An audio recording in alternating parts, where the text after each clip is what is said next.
आज होता गुढीपाडवा, त्यामुळे गणी सगळ्यांच्याच गणी गुढी तर उभा केलेल्या असत्याच, त्यामुळे काही विषय नाही. आज गणी मला गणी गाड्या धुवायच्या होत्या, आमची ॲक्सेस आणि MT-15. त्यामुळे गणी असं एक बारडी पाणी आणतो आणि लगेच गाडी धुवायला सुरू करतो. मग काय लगेच आज जाऊन एक कणी रुमाल एक आणतो बघा आणि लगेच घेतो निरम्याचं पाणी आणि गाडी पुसायला सुरू करतो.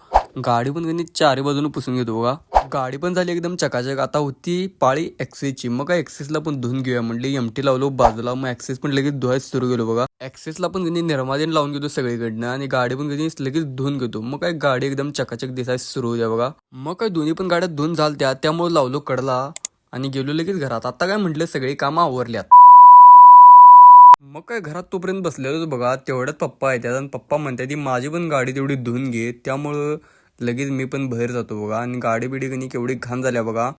आणि त्याचं शूट घेऊन कणी लगेच गाडी धुवायला सुरू करतो. गाडी पण धुवून झाली. मग काय म्हटलं आता तर सगळी कामं आवरल्यातच. मग काय दाद्याने लगेच फोन केला आणि म्हटलं टप घेऊन ये शेडाकडे. मग काय लगेच गेलो शेडाकडे तर गेल्यावर काय ह्यो बसलेला सगळी कामं करत. मग काय ते टप ते देऊन घराकडे आलो आणि मग जायचो तुम्हाला निवद द्यायला. आणि निवद द्यायला तर काय आमचं जुनं घर आहे, त्या घराच्या पाठीमागं गणी देव आहे, तिथं द्यायला जायचं होतं. मग काय आलो आमच्या जुन्या घरापाशी. मग काय देवासमोर नारळ तीन फोडलो, निवद तीन ठेवलो, उत्काळी तीन लावलो, सगळं उरलो आणि लगेच आलो घराकडे. तर आजचा व्लॉग इथे संपलेला आहे. व्हिडिओ आवडला चॅनलला नक्की सबस्क्राईब करा.